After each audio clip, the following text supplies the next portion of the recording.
ان 10 دنوں میں جو کرنے کے کام ہیں ان میں سے سب سے اہم کام ذکر الہی ہے، اور ذکر میں بھی جو سب سے افضل ذکر ہے ان دنوں کا جو خود بتا دیا گیا. ویسے تو سارے اذکار میں اللہ کا ذکر ہوتا ہے، اچھی بات ہے، لیکن کسی مخصوص دن یا وقت یا مہینے کے لیے مخصوص ذکر کا بتایا جانا شارع کی طرف سے وہ زیادہ فضیلت کا باعث بن جاتا ہے.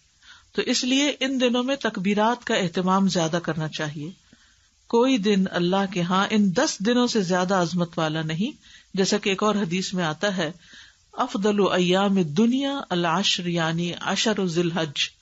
دنیا کے افضل ترین دنوں میں 10 دن یعنی 10 ذی الحجہ کے دن ہیں. اور پھر ان 10 دنوں میں کوئی عمل اس عمل سے زیادہ محبوب نہیں، اور وہ کیا ہے؟ لا الہ الا اللہ اور اللہ اکبر اور الحمدللہ پڑھنا.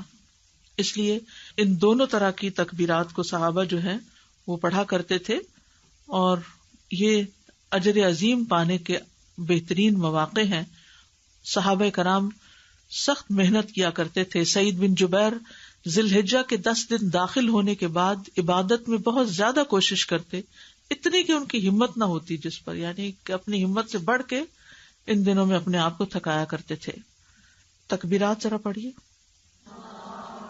اللہ اکبر، لا الہ الا اللہ، اللہ اکبر، اللہ اکبر وللہ الحمد، اللہ اکبر کبیرا الحمد للہ کثیرا سبحان اللہ بکرۃ واصیلا. نماز، روزہ، قرآن مجید، ذکر اور دعا، صدقہ و خیرات، خدمت خلق، عید اور قربانی، متفرقات، یہ ساری چیزیں ان 10 دنوں میں جمع ہو سکتی ہیں، کیونکہ کسی بھی دن کیا ہوا عمل اللہ تعالیٰ کو ان 10 دنوں میں کیے ہوئے عمل سے زیادہ محبوب نہیں. دوسرا اہم کام جو ان دنوں میں کرنے کا ہے وہ ہے روزہ رکھنا. جہاں تک روزے کا تعلق ہے تو آپ پورے 9 دن بھی روزے رکھ سکتے ہیں. پہلے 8 دن اگر آپ کے پچھلے کوئی قضا روزے ہیں تو ان کی قضا کی نیت سے بھی رکھ سکتے ہیں. لیکن 9 تاریخ کا روزہ چونکہ مخصوص روزہ ہے، جو 2 سال کے گناہوں کا کفارہ ہے، تو وہ عرفہ کے روزے کی نیت سے ہی رکھ لیجئے. ٹھیک ہے. اب اس میں بہت جھگڑا ہوتا ہے کہ عرفہ کا دن یہاں کا ہو یا وہاں کا ہو. تو اصل حکم تو جہاں آپ رہتے ہیں اسی کی تاریخ کو دیکھا جائے گا، ورنہ اگر آپ کسی اور جگہ کے مطابق عرفہ مناتے ہیں تو اگلا دن پھر عید کا بھی کریے، پھر وقفہ دے کے تو عید نہیں ہوتی. لیکن اگر آپ کے دل میں پھر بھی اطمینان نہیں تو 2 دن روزہ رکھ لیجیے، ایک عرفہ کے میدان والے دن کا عرفہ کا دن اور ایک یہاں کا عرفہ کا دن. تو انشاءاللہ تعالی اللہ سبحانہ وتعالی قبول فرمائے، اور بہت ہی برکت والا روزہ ہے. یعنی آپ دیکھیں کہ رمضان کے روزے سے بھی برکت والا ہو گیا کہ یہ روزہ 2 سال کے گناہوں کی معافی کا ذریعہ بنے گا. اور ویسے بھی روزے کا ثواب کیا ہے کہ انسان کے چہرے کو 70 سال دور جہنم کی آگ سے کر دیتا ہے ایک روزہ. یعنی ایک روزہ آپ رکھتے ہیں تو آپ جہنم سے 70 سال دور ہو جاتے ہیں. اور پھر اگر دوسرا رکھتے ہیں تو 70 اور جمع کر لیں، اور پھر اور کر لیں، اور پھر اور کر لیں. تو روزے جو ہیں، جس کسی کو ہیل فائر سے ڈر لگتا ہو اور خوف آتا ہو تو چاہیے کہ پھر روزے رکھا کرے. اور خصوصاً جن کو اللہ نے صحت دی ہے، جوانی دی ہے، وہ ضرور کوشش کریں. یعنی جب انسان کے اوپر ضعیفی آ جاتی ہے، بزرگی، تو پھر ذرا مشکل ہو جاتا ہے. اور اگر دن لمبے ہو، میری والدہ 78 ایئرس کی تھیں، اور جس مہینے میں فوت ہوئی ہیں اس مہینے کے بھی 3 روزے انہوں نے، جیسے یہاں اس حدیث میں ہے کہ ایام 20 کے روزے، وہ اس مہینے کی بھی انہوں نے رکھے، بلکہ اس ڈر سے کہ کہیں شروع نہ ہو گیا، انہیں پتہ نہیں چلا، تو 1 دن پہلے بھی روزہ رکھ لیا. تو بدھ سے شروع ہونے تھے، انہوں نے منگل کا بھی رکھ لیا کہ کہیں میں بھول نہ گئی ہوں. ہوتا نا بڑے ہو کے انسان کو ڈیٹس اور دن اور وہ اوقات میں بعض اوقات خلل ہو جاتا ہے کہ کہیں مس نہ ہو جائے. تو ہمیں بہت زیادہ اپنے طور پہ کوشش کرنی چاہیے. پھر اگر بیمار ہیں آپ، کسی وجہ سے ہمت نہیں ہے، تو اللہ تعالیٰ جانتا ہے کہ آپ کی نیت کیا ہے. لیکن پہلے سے اگر نیت ہو نہیں میرے لیے تو بڑا ہی مشکل کام ہے، میں نہیں کر سکتا، تو پھر واقعی مشکل ہو جاتا ہے. ہوتا یہ ہے کہ جس طرح آپ سوچنے لگتے ہیں نا، چیزیں ویسے ہی ہونے بھی لگ جاتی ہیں. ہر چیز کی ایک فریکوینسی ہوتی ہے، اور ایک آپ کے دماغ کی فریکوینسی ہے. تو یہ ایک فریکوینسی دوسری سے جب ملتی تو پھر وہ ویسے ہی چیزیں نظر آنے لگتی ہیں اور ویسے ہی ہونے لگتی ہیں۔ عید الاضحیٰ، تو اب آپ دیکھ رہے ہیں کہ یہ جو دن ہیں حرمت والے اور فضیلت والے، ان میں عید بھی آ جاتی ہے، اور اس اعتبار سے بھی اس کی اہمیت ہے۔ ویسے تو ذوالحج کے مہینے کی فضیلت دو اہم اعتبار سے ہے، ایک یہ کہ اس میں حج ہوتا ہے، اور دوسرا یہ کہ وہ حرمت والا مہینہ ہے جن میں جان، عزت اور مال کی حرمت کا پاس رکھنا چاہیے، اور اس عظیم مہینے میں سب سے عظیم دن ہے، اور اس عظیم دن میں، عید والے دن میں سب سے عظیم کام قربانی کرنا ہے اور حرمتوں کو پامال نہ کرنا۔ حرمتوں کو پامال کرنا کیا ہے؟ کہ کسی کی جان، مال، عزت پر ہاتھ اٹھانا، زبان کھولنا۔ حسن رضی اللہ عنہ نبی صلی اللہ علیہ وسلم کے اس قول کہ صبح آدمی ایمان والا ہوگا اور شام کو کافر، یا شام کو ایمان والا ہوگا اور صبح کافر کے متعلق بیان فرماتے تھے کہ صبح کو اپنے بھائی کی جان، مال اور عزت کو اپنے اوپر حرام سمجھے گا، لیکن شام کو حلال سمجھنے لگے گا، اور اسی طرح شام کو حرام سمجھتا ہوگا اور صبح اس کو حلال کر لے گا۔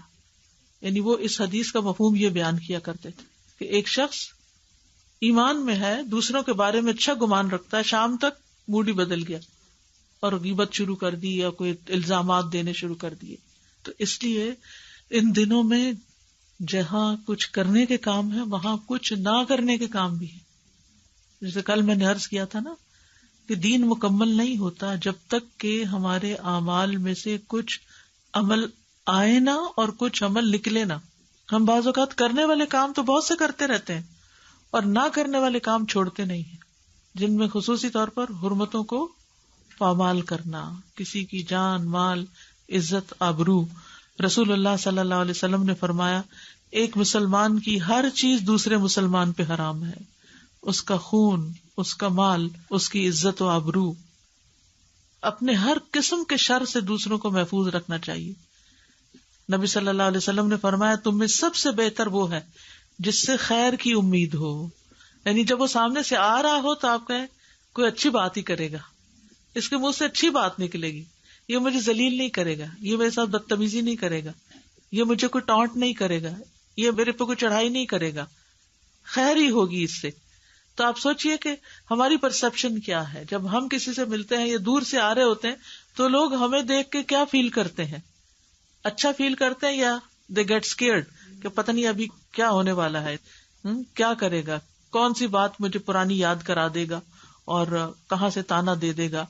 یعنی کچھ لوگوں سے اپنی عزت بچانی پڑتی ہے اور ایسے لوگ کترا کے نکل جاتے ہیں، اور کچھ لوگ ہوتے ہیں کہ جن کے ملنے کا انتظار رہتا ہے کہ وہ آئیں اور ان سے کوئی خیر کی بات سنیں۔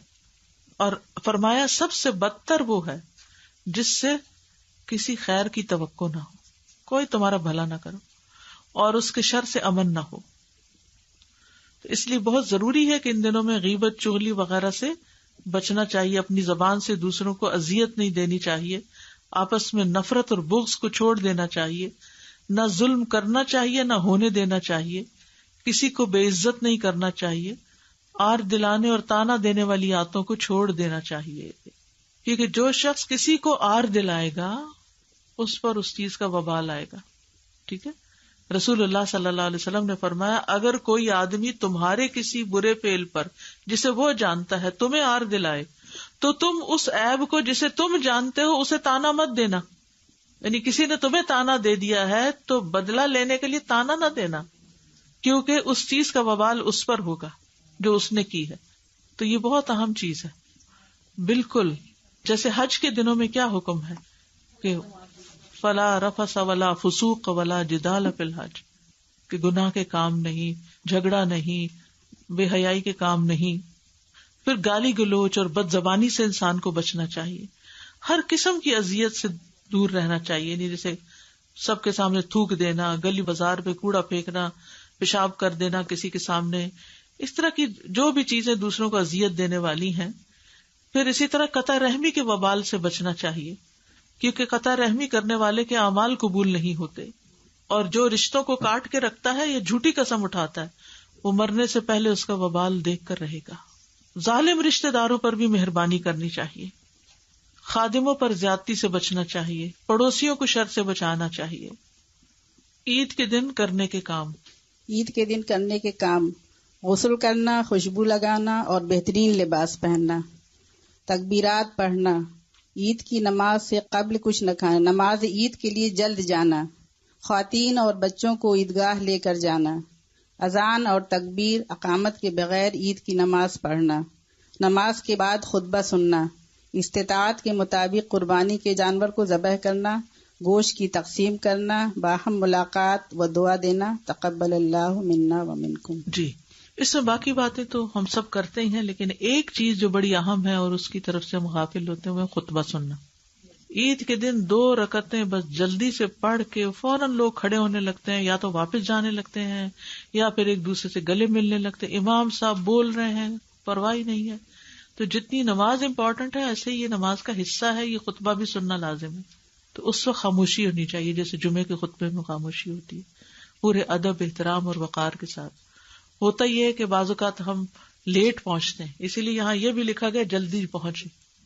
لیٹ پہنچتے ہیں، راستے میں بیٹھ جاتے ہیں یا گاڑی ڈبل پارکنگ کر کے آ جاتے ہیں، تو پھر جلد بازی ہوتی ہے کہ بس سلام پھیریں اور فوراً نکلیں، یا پھر کام پہ جانے کی جلدی ہوتی ہے.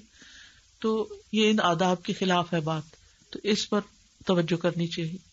عید کی خوشی میں سرشار ہوتے ہیں اور سرشاری میں سب کچھ بھول جاتے ہیں، ادب آداب ہی بھول جاتے ہیں کہ کیا کرنا چاہیے کیا نہیں، کیونکہ جس سے مل رہے ہیں اس قدر ایکسائٹیڈ ہیں، گلے مل کر جھولتے رہتے ہیں اور یہ بھول جاتے ہیں کہ پیچھے کوئی لوگ بھی کھڑے، اور بعض اوقات لمبی لائنیں کھڑی ہو جاتی ہیں ہمارے پیچھے، اور ہم دروازے کے بیچ میں کھڑے ہو کر اپنی لمبی چوڑی باتیں اور دن بھر کا پروگرام شیئر کرنے لگتے ہیں کہ آج کہاں جانا ہے. تقبل اللہ منا و منکم. اللہ تعالی ہم سے اور آپ سے عبادت قبول فرمائے. نماز عید کے لیے ایک راستے سے جانا اور دوسرے سے واپس آنا، ہلکے پھلکے کھیلوں اور اشعار کے ذریعے خوشی منانا. جی بچوں کے ساتھ یعنی خاص طور پر کچھ نہ کچھ ایسا پروگرام رکھا جائے کہ جس سے انہیں محسوس ہو کہ آج خوشی کا دن ہے.